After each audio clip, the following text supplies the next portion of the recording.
After 3 days of building, I finally finished the Koenigsegg.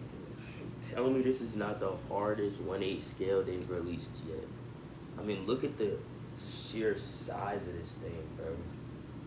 Insane. Printed headlights, of course, with the back. Look at that diffuser on the back. I mean, look at the bottom of this thing. Look at all those gears. 3 boxes, 4,104 pieces put together gives you this bad boy. One of my favorite features of the car, ghost mode. Oh, tell me that's not the hardest thing ever.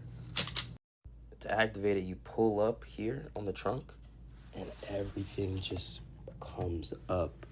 Super dope. Also gives you, look at that engine, twin V8 turbos with the spring diffuser out the back.